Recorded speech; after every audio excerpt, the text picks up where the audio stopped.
Chicas, chicos, bienvenidos nuevamente a una emisión más de su programa Esto es Entretenimiento, de ayer, de hoy y de mañana. Yo soy su amigo Milorra y el día de hoy estamos aquí para rendirle tributo a uno de mis directores favoritos. Este realizador, quien nació el 16 de enero de 1948, otro hermano capricorniano, en un pequeño poblado en Nueva York llamado Carthage. Su padre, siendo maestro de música, consiguió un trabajo en la Universidad del Oeste de Kentucky, la Western Kentucky University, por lo que siendo muy niño él se tuvo que mudar a Kentucky. De hecho, estuvieron viviendo en el campus adentro de la universidad, y ello fue lo que lo condujo a apasionarse por el cine. Evidentemente, al ser el hijo de un profesor de música, pues él aprendió a tocar música y de ahí su pasión por tal. Signo característico de este realizador es que él generalmente suele componer la música para sus películas y ha trascendido de manera tal que también ha sido invitado a componer los scores musicales de otras películas en las que él ni siquiera intervino como director. Sí, como se lo habrán imaginado, me refiero al mismísimo John Howard Carpenter, mejor conocido por ti y por mí como John Carpenter. Un director quien está considerado hoy en día como uno de los tres más grandes maestros del terror. A él en gran medida se le atribuye el nacimiento del género slasher, derivado de la película Halloween, la cual evidentemente pues mencionaremos aquí. Y bueno, la verdad es que a mí siempre me ha gustado mucho el estilo de Carpenter. Mucha gente piensa que él tiene la carrera de cinematografía.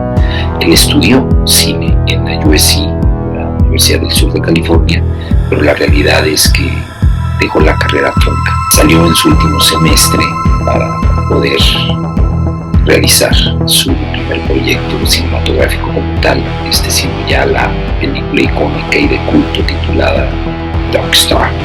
Muy poca gente sabe que John Carpenter también forma parte del staff de un corto de live action que fue galardonado con el Oscar, siendo The Resurrection of Bronco-Billy, la resurrección de Bronco-Billy, en la que Carpenter fungió como editor, como co-guionista y evidentemente compositor de la partitura original de la música. Esto es el score. Si tú eres tan apasionado del género del terror, seguramente ubicarás bien a Carpenter, y pues espero que compartas conmigo los gustos por sus proyectos. Y sin mayor preámbulo, aquí les comparto mi top 10 películas favoritas de John Carpenter. Comenzamos.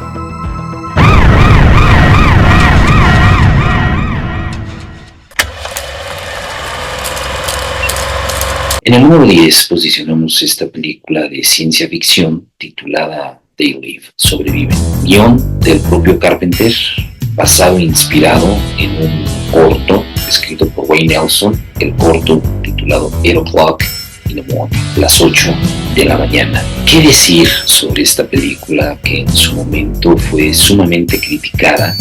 De hecho, la vapulearon, ¿no?, señalando que estaba muy mal escrita, que estaba muy mal actuada, pero posteriormente se convirtió en una película de culto. Y es que They Live fue una especie de crítica que hizo Carpenter sobre la política económica que en ese entonces regía en los Estados Unidos durante la gestión del entonces presidente Ronald Reagan.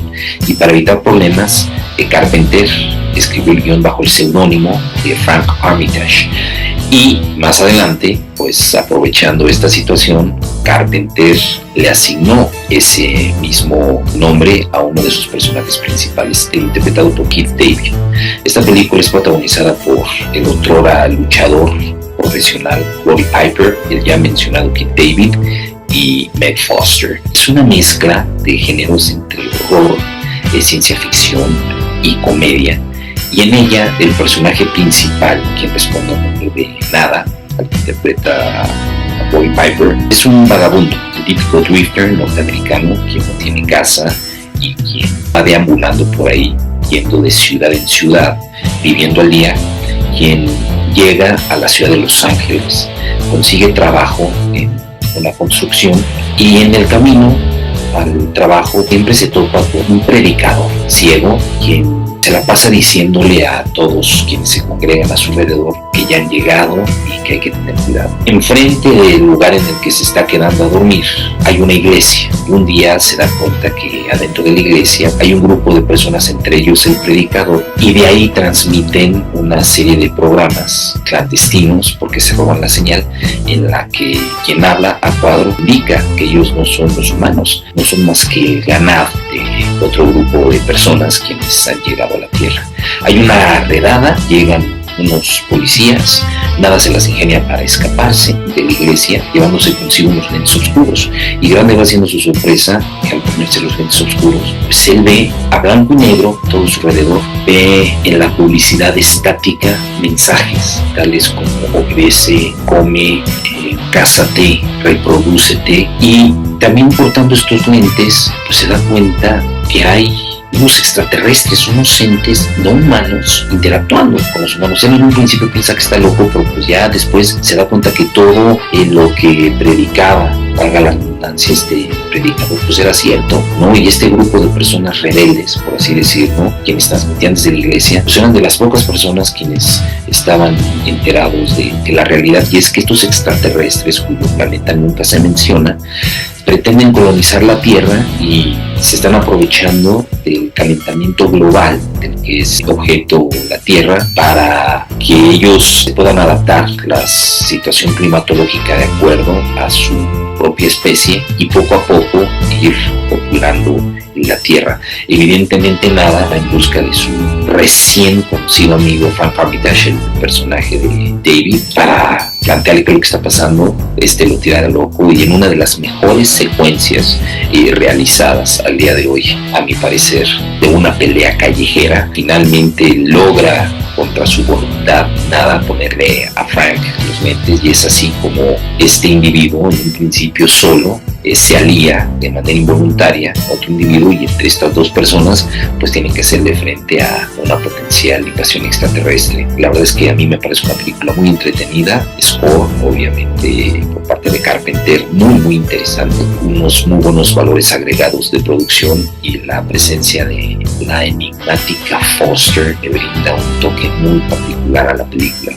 Si no han visto They Live, Sobreviven, se la recomiendo ampliamente, sobre todo a todos ustedes, los amantes del buen cine de ciencia ficción, en una mezcla y una fusión muy interesante con el horror y la comedia. En el número 9 coloqué esta hermosa película, atípica del estilo de Carpenter, y como él mismo la ha citado, o refiriéndose a ella como a love story, una historia de amor. Y es que no hay forma de describir Starman, El hombre de las estrellas, esta película de ciencia ficción de 1984, en la que Carpenter únicamente fungió como realizador, como director. El score corrió a cargo de Jack Nitzsche, y cuenta en los roles protagónicos con Jeff Bridges, quien gracias a su interpretación de Starman recibió su primera nominación al Oscar como mejor actor.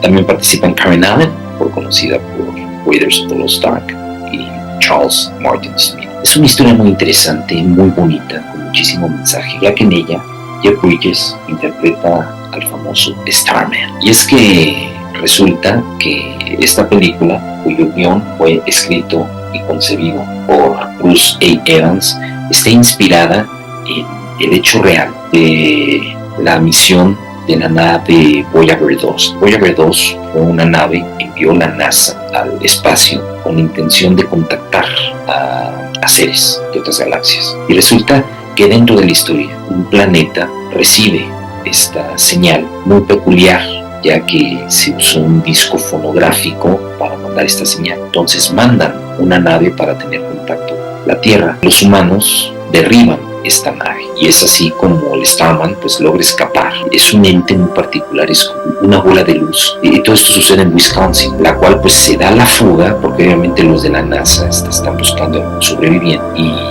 es así como este ente, el Starman, llega a la casa del personaje interpretado por Karen Allen, que responde al nombre de Jenny Hayden, una mujer quien recientemente fue viuda. Entonces el ente, Starman, se pone a ver unos álbumes fotográficos y es así como ve al ya fallecido esposo de Jenny, que responde al nombre de Scott Hayden, y por medio de una muestra de cabello que está ahí en el álbum, pues puede recrear el cuerpo de Scott. Cuando Jenny baja y ve a Scott, o bueno, en este caso Starman, pero pues evidentemente ella ve a su esposo, desmaya y ella se queda a la fuga, y Starman le dice que no, que por favor la ayude porque necesita escaparse, necesita regresar a su planeta, y que por favor lo ayude llevándolo a Arizona. Y es así como estas dos personas pues se dan a la tarea de aventarse el típico road trip para ir de Wisconsin a Arizona. Evidentemente pues, están las personas del Secret Service, ¿no?, del Servicio Secreto, y los de la NSA, la National Security Agency, ¿no?, la Agencia de Seguridad Nacional, quienes evidentemente pues quieren apresar a Starman. Hay un individuo que trabaja para la NASA, el personaje interpretado por Charles Martin Smith, Mark Sherman, que sí quieren entablar comunicación con Starman de una forma positiva. La peculiaridad de Starman es que él trae consigo 7 esferas celestiales, y cada una de esta esfera tiene una peculiaridad, y conforme se va desarrollando la trama, Starman se ve en la necesidad de hacer uso de estas esferas. Gracias a estas esferas pues logran sobrevivir, gracias a estas esferas él logra reanimar a alguien, y gracias a estas esferas pues Starman, en una secuencia hermosa en la que hace el amor, Jenny le confiesa que como ya se va a ir, que ya está embarazada, lo que ella le dice que eso es imposible porque ella es infértil, que ella intentó embarazarse y no le fue posible con su esposo, y dice que no se preocupe, le asegura que está embarazada, que su hijo obviamente pues trae todos los genes de su marido Scott, porque él asumió la personalidad de Scott, que va a ser hijo de Scott con ella,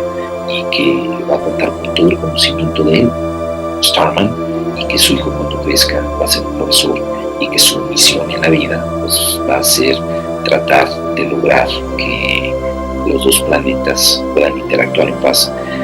Es una película realmente hermosa, un gran mensaje, una premisa muy particular que se puede aplicar hoy en día. La verdad es que Carpenter, a mi parecer, hizo una extraordinaria labor, reitero, saliéndose del estilo que generalmente lo ha caracterizado, pero de una forma muy convincente, reforzada por un score muy interesante por parte de Mitch. Y si no han visto Starman, les recomiendo ampliamente esta película, sobre todo por la interpretación de Jeff Bridges, quien realmente interpreta de una forma muy convincente el rol de Starman, transmitiéndonos las emociones de este ser extraterrestre, quien busca algo positivo, viene en son de paz y lo único que recibe son agresiones y violencia. En el número 9, Starman, el hombre de las estrellas. En el número 8 encontramos esta película de horror supernatural del año de 1987, protagonizada por Jameson Parker, Victor Wong, Lisa Blount y uno de los incondicionales de Carpenter, Donald Pleasence. Me refiero a Prince of Darkness, el príncipe de las tinieblas. Esta película en la que también vale señalar que participa Alice Cooper, el cantante de rock, con un personaje muy particular. Y bueno, la historia gira en torno a un sacerdote, un católico, interpretado por Donald Pleasence, quien en el sótano, en el lecho de muerte de otro sacerdote, pues, se encuentra una pequeña caja con una llave, y asimismo pues se encuentra unos cilindros, un líquido particular.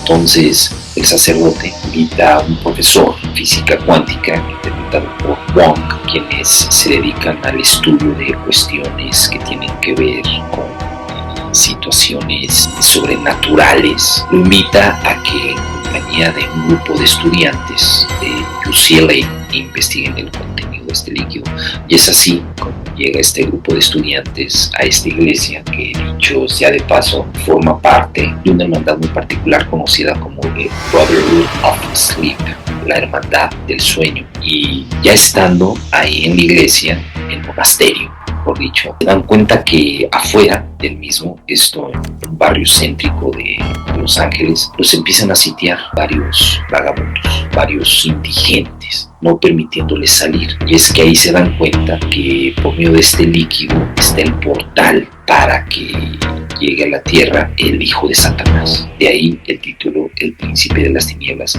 Cabe señalar que esta película es la segunda dentro de una trilogía, así señalada por parte del propio Carpenter, a la cual él llamó The Apocalypse Trilogy, la trilogía apocalíptica. Esas tres películas las vamos a mencionar aquí, esta siendo la segunda dentro de esta trilogía apocalíptica. Y es que él mencionó esta trilogía apocalíptica porque las historias de estas tres películas pues va muy de la mano el fin de la humanidad. Es una película que cuenta con unas muy buenas secuencias de horror, particularmente aquí luce mucho la mano de Carpenter, evidentemente reforzado con un score puesto por el propio Carpenter y quien fuera su socio por mucho tiempo en la composición de scores, me refiero a Alan Howard, y las interpretaciones por parte de todos los involucrados son bastante convincentes, sobre todo la de Elisa Blount. Prince of Darkness es una película elemental y básica para todos los amantes del cine, del subgénero, del horror sobrenatural, y la realidad es que Carpenter sí logra transmitirte esa tensión, generando en ti el miedo con respecto a lo que te está por acaecer y que algunos de estos estudiantes pues están tratando de evitar, pero todo parece indicar que no les será posible. Les recomiendo ampliamente Prince of Darkness, El Príncipe de las Tinieblas. En el número 7 encontramos esta extraordinaria película de acción y comedia fantástica titulada Big Trouble in Little China, Rescate en el Barrio Chino, película de 1986 protagonizada por Kurt Russell, que marcó la cuarta colaboración entre Russell y Carpenter, quien interpreta al ya icónico Jack Burton, y aparte de Russell también aparecen Dennis Dunn, James Hong y el hermosísimo Kim Cattrall.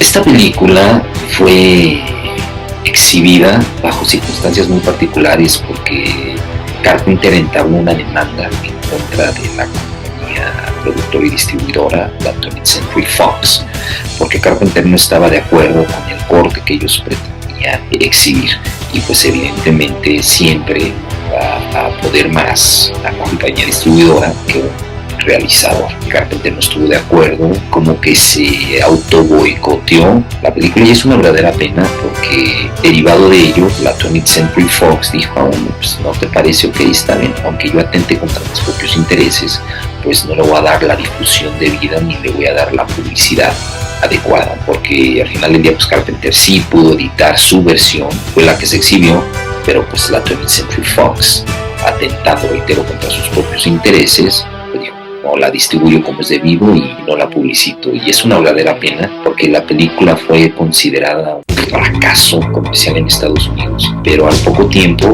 ella fue considerada como una película de culto, y tristemente no mucha gente tuvo la posibilidad de disfrutar las salas cinematográficas. Yo afortunadamente sí lo pude hacer, no una, sino 3 veces. Me encantó la película y la historia gira en torno a Jack Burton, el ya mencionado personaje interpretado por Kurt Russell. Jack Burton es el operador de un tráiler. Jack Burton va a visitar a su amigo quien responde al nombre de Wang Chi, chino, interpretado por Dennis Dunn, y se la pasan jugando toda la noche, apostando. Jack le gana a su amigo Wang, pues le pide que le pague, ¿no? A lo que Wang le dice que sí, que con mucho gusto te va a pagar, que sabe que le son de la palabra, pero le pide de favor que lo acompañe a recoger a su novia, Miao Jin, aquí interpreta Suzy Pai. Va a llegar de viaje precisamente de China. La peculiaridad de Miao Jin es que es una mujer china con los ojos verdes. Estando ahí en el aeropuerto, llegan los individuos de una triada china, secuestran a Miao Jin. Entonces, pues evidentemente Wang Chi y Jack van en busca de Miao Jin. Cuando Wang piensa que Jack lo va a abandonar, Jack le dice: no estoy aquí contigo, amigo, vente, vamos a rescatar a tu novia.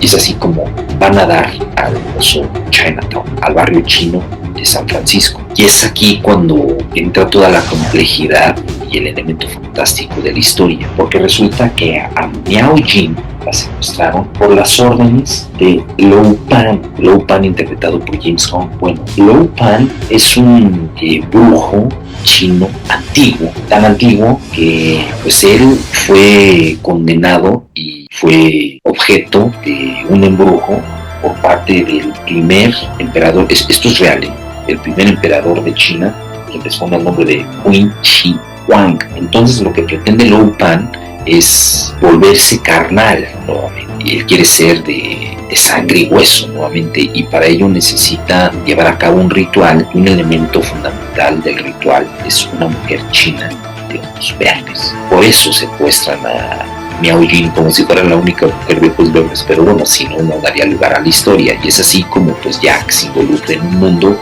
que tiene que ver con fantasía, con brujos, con encantamientos, con magia negra, y obviamente pues aquí entra a cuadro otra mujer de ojos verdes, Crazy Lo, abogada, a quien interpreta Kim Cattrall, y obvio se da ahí la situación de la relación, y la realidad es que la química entre Russell y Cattrall es muy fuerte, y todas las secuencias de acción están muy bien logradas. Y mucha gente cuando vio la película se reía y decía: no, es que ¿cómo es posible que vayan peleando en el aire? Y es que tomen en cuenta que en el cine chino todas las películas que tienen que ver con artes marciales son muy particulares. Y generalmente vemos a los artes marcialistas peleando en el aire. Aquí entra la parte del misticismo. Ellos ya pelean a otro nivel. No es tu cuerpo terrenal que únicamente estás pisando la tierra, sino que ya adquieres otras características, estás a otro nivel, ¿no? Ya estás en un mundo espiritual, y por eso puedes pelear en el aire. Si a esto le aunamos, partiendo de este principio del cine chino, de las artes marciales chinas en el cine, ¿no? Y la relevancia que se trata de una película, reitero, de tintes fantásticos, pues evidentemente nos transporta a otro nivel, ¿no? Carpenter, de una forma muy pintoresca, al mismo tiempo picaresca, entretenida. La verdad es que Kurt Russell se nota que se divirtió y disfrutó de lo lindo interpretando a este personaje que no se toma en serio, pero al mismo tiempo sí, dentro del profesionalismo que siempre ha caracterizado a Russell, le imprime esa seriedad cuando es debido. Y se presentan ahí varios chistes de situación del momento. Esta es una comedia de situación que bien vale la pena ver para todos los amantes de las buenas películas de acción, fantástico, y sobre todo a todos los fans de John Carpenter. Big Trouble in Little China, Rescate en el barrio chino. En el número 6 encontramos esta película de horror sobrenatural titulada The Fog, película de 1980. Originalmente iba a ser estrenada, de hecho fue anunciada para su estreno en diciembre, la época navideña de 1979, pero Apco Embassy, la compañía distribuidora a cargo de esta película, decidió correr el estreno hasta febrero de 1980, y lamentablemente pues esto afectó. Recuerden que las compañías distribuidoras planean y programan sus estrenos en determinadas fechas de acuerdo a la demanda y la necesidad del espectador por ver cierto tipo de historias en ciertas temporalidades. Pues lamentablemente esta película no le fue tan bien comercialmente como originalmente se había vaticinado, aunque no fue un fracaso, pero sí marcó de una forma muy particular a Carpenter. La película es protagonizada por una muy joven Jamie Lee Curtis en su segunda colaboración con Carpenter. De hecho venía de su interpretación en Halloween, y la peculiaridad es que aquí Curtis tuvo la posibilidad de interactuar y compartir cuadro con su mamá, ¿no? En la vida real, Janet Leigh, la icónica actriz de Psicosis. Aparte de Curtis y Leigh, también aparecen Tom Atkins, Hal Holbrook y la entonces esposa en la vida real de Carpenter, Adrienne Barbeau. La historia gira en torno al pueblo ficticio ubicado en la parte norte de California, Antonio Bay, y es el centenario de Antonio Bay como ciudad. Y de repente empieza a aparecer una neblina, pero con la peculiaridad que tiene un resplandor muy especial. El personaje de Bobo, quien responde al nombre de Stevie Wayne, pues es la propietaria de una estación radiofónica que se transmite desde el faro de Antonio Bay, y ella tiene la posibilidad de ver esta luminosidad en la niebla. Mientras esto sucede, la noche previa al festejo del centenario, el pueblo como tal, el sacerdote del lugar, el padre Patrick Malone, interpretado por Hal Holbrook, encuentra el diario de quien fuera su abuelo, otro sacerdote en su momento, y ahí lee el relato de su abuelo, en el que el abuelo confesaba que habían engañado a un hombre quien respondía al nombre de Blake, y Blake 100 años atrás, precisamente el día que se festejaba el centenario de Antonio Bay, se había hablado con representantes del pueblo, porque él representaba una comunidad de leprosos, y les había pedido que por favor les asignaran una zona para que tanto su comunidad como él pudieran vivir aislados de la demás gente, pero en paz, no sin ser molestados, y a cambio de hicieron entrega de oro. Engañan a Blake, de ahí la relevancia del faro. No les iluminaron a su embarcación como era debido, porque Blake era el capitán de una embarcación que respondía al nombre de Elizabeth Dane, y en lugar de conducirlos a tierra firme, pues los condujeron a que se estrellaran y se murieran todos. Entonces,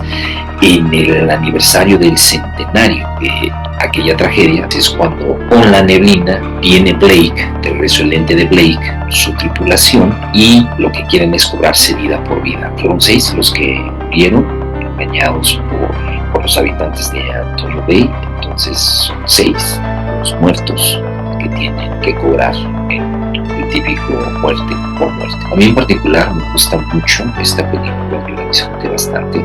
Tengo una anécdota muy peculiar con mi hermano cuando vimos esta película. Me parece que a pesar del tiempo que ha pasado, si hoy en día uno tiene la posibilidad de ver esta película, no puede dejar de reconocer la buena hechura, la buena factura, lo bien hechos que están los efectos especiales de ese entonces, ¿no? Tomen en cuenta que no existía el CGI en ese entonces.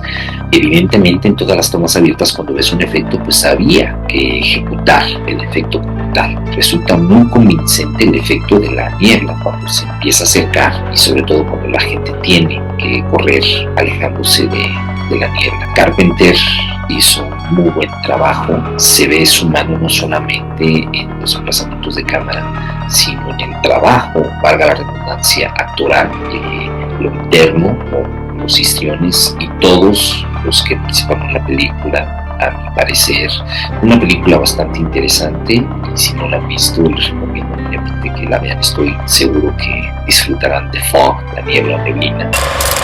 Ahora es el turno para esta película que a mí me gusta mucho, este thriller de acción de 1976 titulado Assault Precinct 13, Masacre en la Crujía 13, la segunda película de Carpenter, pero él siempre se ha referido a ella como su primer largometraje formal, porque indica que fue la primera ocasión en la que se tuvo que apegar al calendario de filmación, y ello la convierte en la primera película que él realizó. Esta película está inspirada en el largometraje Río Bravo, protagonizado por John Wayne, uno de los largometrajes y de las películas favoritas de Carpenter, y luego se nota su mano.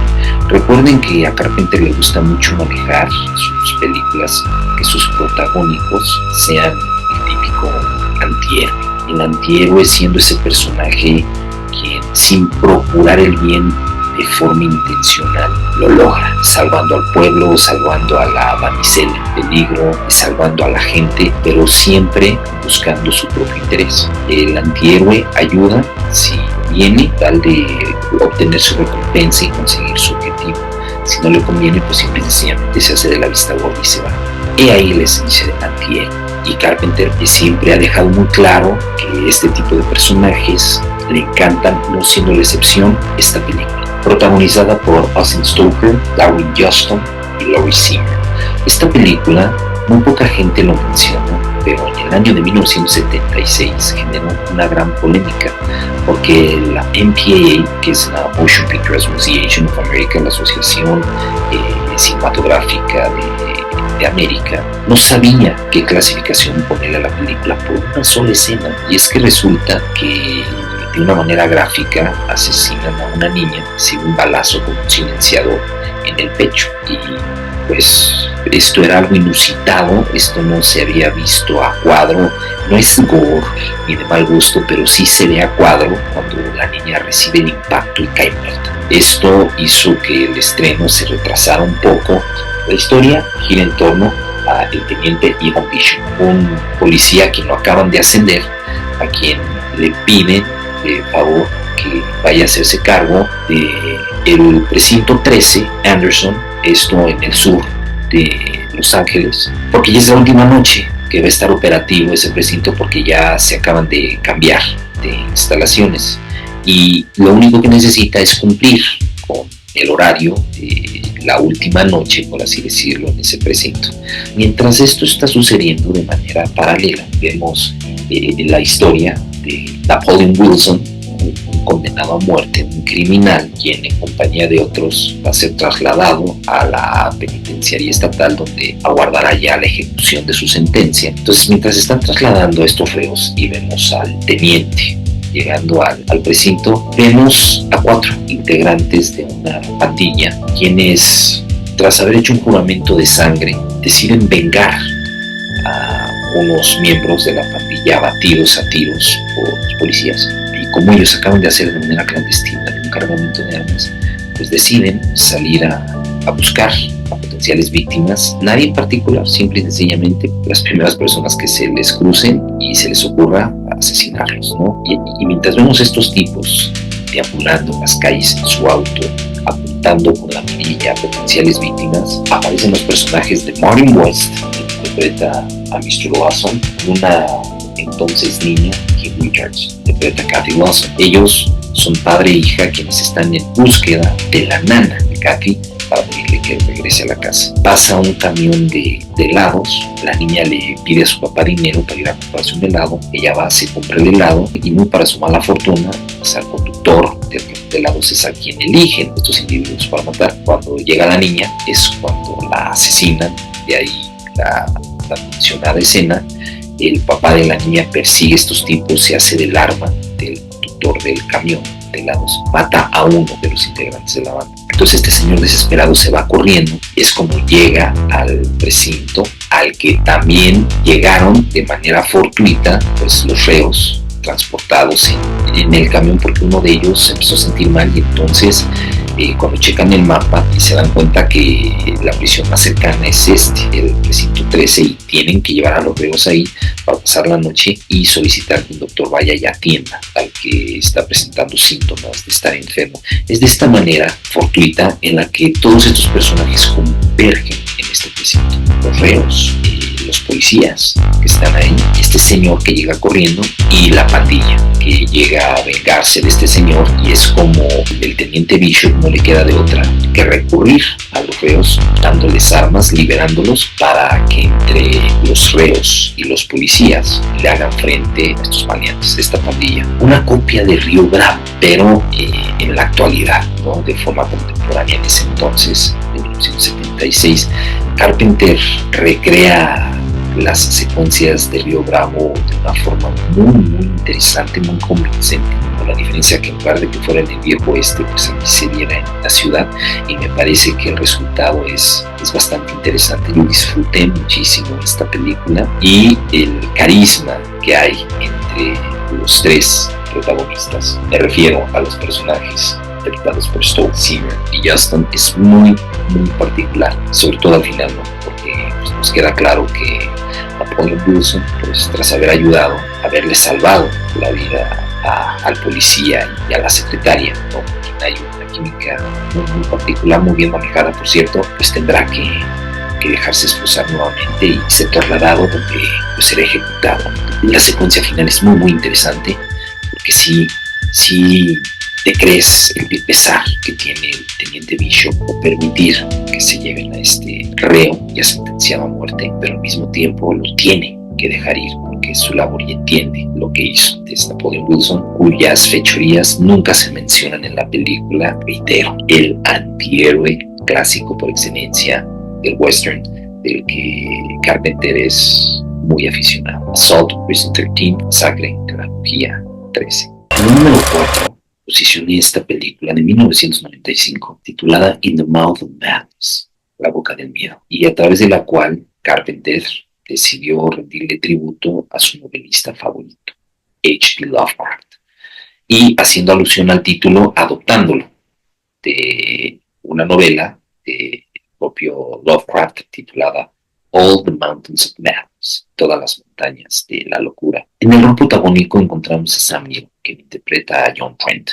John Trent trabaja para una compañía aseguradora y él es un investigador especial de esta compañía aseguradora con su base en la ciudad de Nueva York. Y cuando llaman a Trent es porque se sospecha que haya algún fraude o alguna pretensión de fraude por parte del asegurado. Es lo que da pie que a Trent lo trate una editorial. Le solicitan que vaya en busca de su más grande novelista de la actualidad, quien responde el nombre de Sutter Kane, en clara alusión a Stephen King, a quien interpreta el actor alemán Jürgen Prochnow. Trent piensa que esto se trata de un ardid publicitario porque cuando se pone a investigar empieza a checar que evidentemente Kane es un novelista de historias de horror y como que todo va de la mano de lo que ha descrito o lo que ha ido pasando. Entonces descubre de manera fortuita el mapa que ha de conducir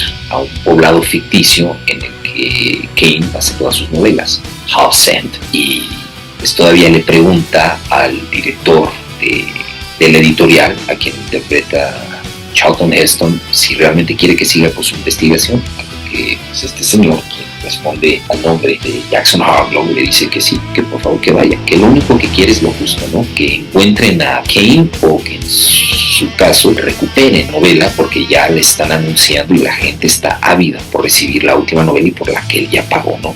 Entonces, de esta forma, Trent tiene que ir a Hobson en compañía de Styles, interpreta a Julie Carmen, y es ahí cuando se da todo, porque sí contan a Kane, pero resulta que todo lo que escribió Kane en su novela, la cual le da título a la película In the Mouth of Madness, es real, y todos ellos son personajes reales, ficticios dentro de la novela, y Trent es el protagonista, o sea, el personaje interpretado por Sam Neill es el protagonista de la novela, y él está a cargo de regresar el libro. De hecho le dan novela porque gracias a esa novela pues la gente se va a volver loca. Esta es la tercera película dentro de esta trilogía apocalíptica que mencionó Carpenter. A mí las secuencias me gustan bastante. Es una película que yo disfruto mucho porque es una mezcla de fantasía con horror y comedia, donde Carpenter, pues evidentemente, reitero, le rinde tributo a Lovecraft, también le rinde tributo a King, y es su manera de burlarse y de mofarse de las novelas de horror, pero de una forma, a mi entender, seria. Y bueno, In the Mouth of Madness es una película que ha resultado incluso hoy en día bastante incomprendida, porque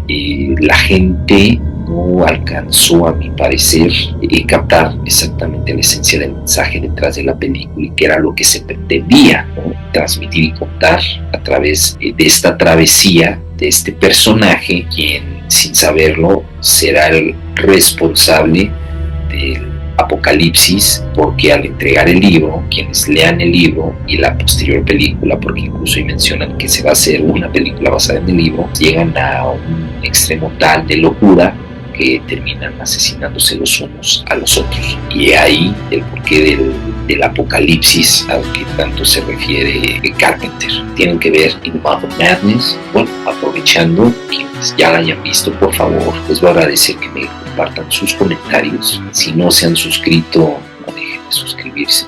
Si pueden, regálenos un like y recuerden que yo leo todo lo que ustedes muy amablemente se toman el tiempo de compartirnos. En el número 3 encontramos esta película clásica e icónica de Carpenter, que es considerada como la madre de las películas del género slasher, dando origen a este género como tal, o subgénero, por dicho. Y me refiero a Halloween, del año de 1978, protagonizada por Donald Pleasence, Charles Cyphers, Nancy Loomis, y en el rol protagónico la jovencita, novel y debutante Jamie Lee Curtis. Todo acaece en el pueblo ficticio de Haddonfield, en Illinois, en la noche de Halloween, de ahí el título Halloween. Cuando empieza la película nos encontramos en octubre de 1963, ya mencionado poblado ficticio de Haddonfield,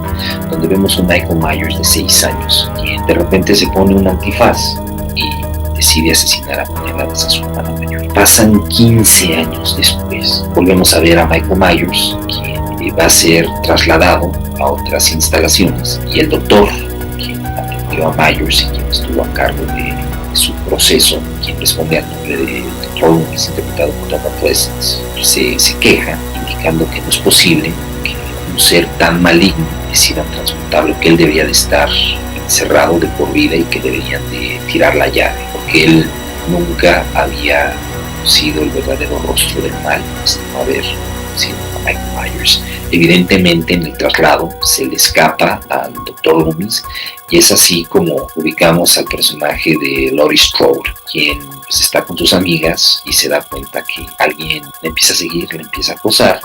Más adelante nos enteramos que es el propio Michael Myers quien decidió regresar a su pueblo natal a terminar su labor, y terminar su labor es asesinar a su otra hermana, a quien nunca vimos antes, que era menor, esta hermana siendo Laurie Strode. En el proceso, Michael Myers asesinará a todos aquellos jóvenes incautos quienes se le crucen el camino. Carpenter manejó la cámara de una forma muy particular, porque para transmitir una mayor sensación de vulnerabilidad y de miedo, decidió hacer muchas de las secuencias handheld, logrando obtener un resultado muy interesante. Tomen en cuenta que esta película data de 1978. Era una técnica hasta ese entonces no tan explotada, lo mismo que conlleva el constante movimiento de la cámara, pero cuando lo haces de forma subjetiva, y el subjetiva siendo tú el punto de vista, la perspectiva de,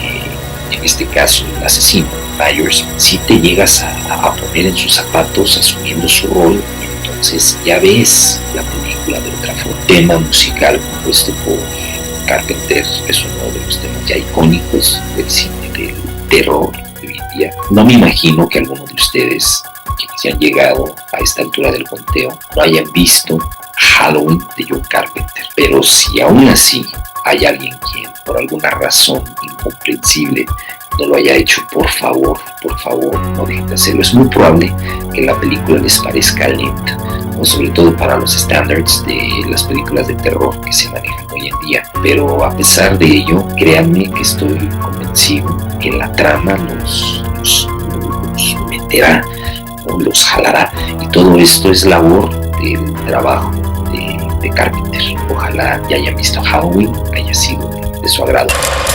Sé que a mucha gente, sobre todo quienes me conocen, seguramente se sorprenderán por mi elección para la número 2. Y me refiero a Escape from New York, Escape de Nueva York, esta película de 1981, una película de acción y ciencia ficción protagonizada por Russell, su personaje icónico, Snake Plissken, Lee Van Cleef, Adrienne Barbeau, Harry Dean Stanton, Isaac Hayes y Ernest Borgnine. Esta película es planteada en un futuro distópico, en ese entonces, 1997, y nos plantea que en el año de 1988 se dio una guerra entre Estados Unidos y una alianza entre China y la ya hoy desaparecida Unión de Repúblicas Socialistas Soviéticas, dando como resultado que el índice de criminalidad en Estados Unidos aumentara en un 400%, imagínense esto.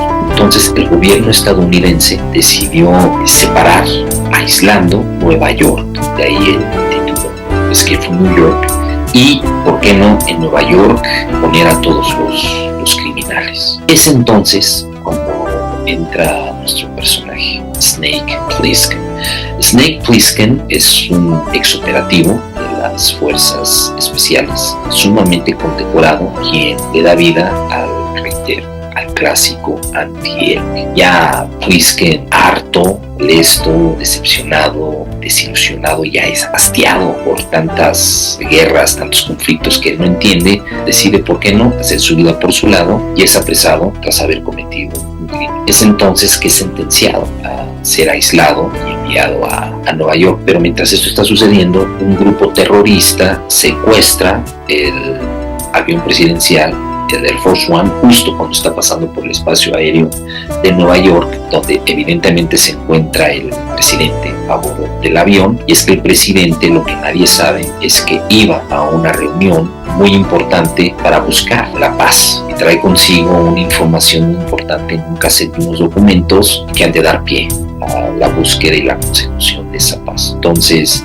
el avión se estrella en Nueva York, no sin antes haber tenido la posibilidad del presidente, interpretado por Donald Pleasence, de usar una cápsula de escape que cae en Nueva York. E intentan los operativos estadounidenses rescatar al presidente, pero pues ¿qué creen?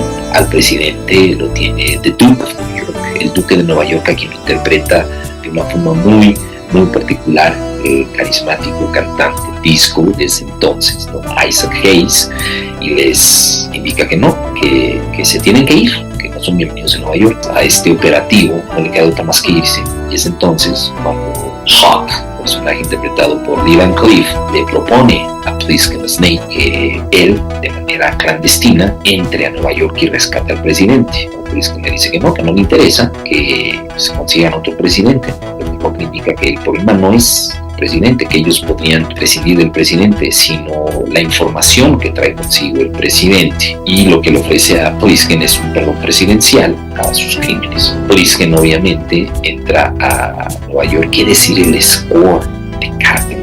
Evidentemente estamos hablando de 1981, donde todo partía del uso del sintetizador. Te mete porque sí te crea un ambiente black, noir, muy particular. Las secuencias están muy bien logradas. Hay una persecución que hipotéticamente se lleva a cabo ahí en Manhattan muy interesante, y lo irónico es que la película, salvo un par de secuencias cuando se ve la Estatua de la Libertad, en realidad fue realizada en San Luis, Missouri. La forma en la que él se las ingenió para hacernos creer que Missouri era en sí una Nueva York desolada, abandonada, en un futuro distópico, es para quitarse el sombrero y aplaudírselo. Escape from New York, Escape de Nueva York, de forma sorpresiva para varios de ustedes, lo sé.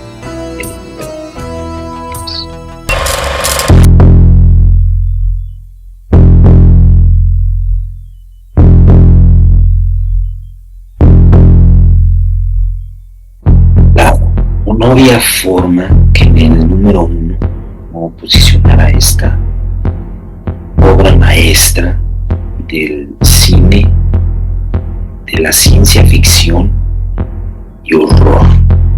Y me refiero a The Thing, La Cosa del Otro Mundo, película del año de 1982, basada en la película de Howard Hawks de 1951, titulada The Thing from Another World, La Cosa de Otro Mundo, y la novela Who Goes There de Campbell, la tercera colaboración entre Carpenter y Russell, que hoy en día, pese a todo el tiempo que ha pasado, si uno ve la película, de no ser por la tecnología que ahí te plantean, sobre todo en las computadoras, uno podría jurar que la película se realizó hoy, ¿no? Los efectos especiales parte de Rob Bottin, es una película que se realizó con un presupuesto total de $15 millones y 1.5, estamos hablando del 10% del presupuesto total fue asignado única y exclusivamente para los efectos. Créanme que es demasiado dinero, sobre todo para ese entonces,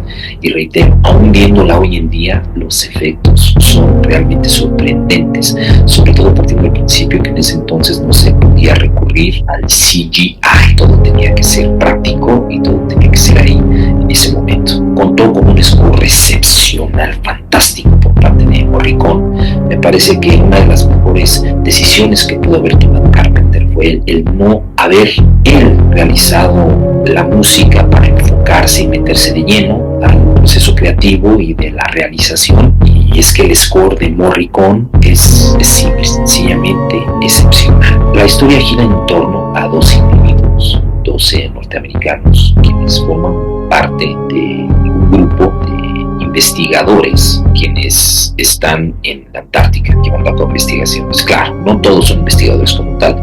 Está el piloto, está el cocinero, está la intendencia, está el de comunicaciones, está el de seguridad, pero al final del día es un grupo conformado por 12 individuos, 12 personas quienes están totalmente aislados. Y de repente, estando en la tranquilidad de sus labores, llega un perro corriendo, el cual es perseguido evidentemente por un helicóptero en el que vienen 2 noruegos, y uno de ellos está disparándole al perro tratando de asesinarlo.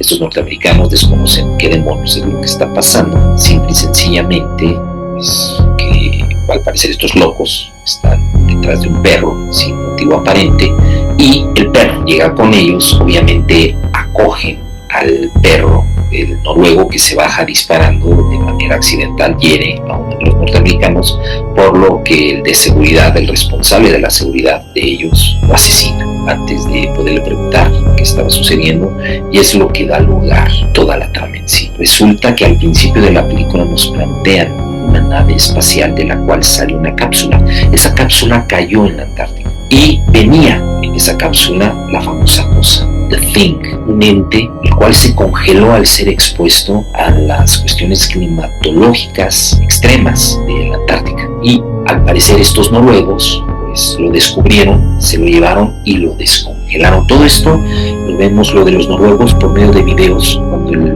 personaje protagónico, el piloto J.J. McCready, interpretado por Coquazo, es asignado a acompañar a un investigador a la base noruega para saber qué es lo que pasó, ¿no? Y cuando ellos regresan, no solamente traen consigo el video, sino encuentran lo que al parecer es la fusión, un espécimen muy particular al cual ellos no saben describir. Ellos lo consideran muerto porque pues está quemado, pero resulta que no.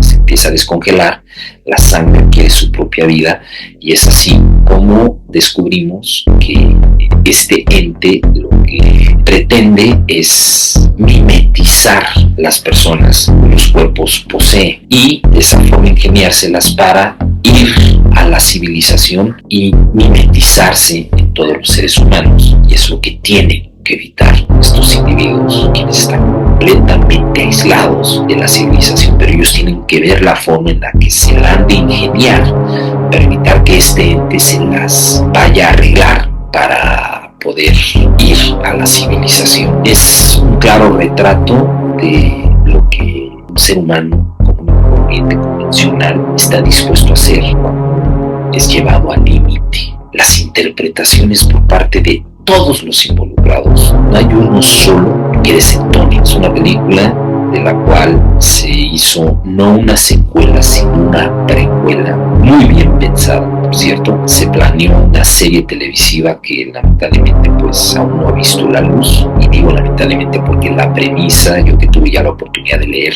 parte de la premisa, está muy interesante. Cuenta con uno de los finales más icónicos en la historia del cine, y esta fue la primera película que conformó la ya mencionada trilogía apocalíptica por parte de Carpenter.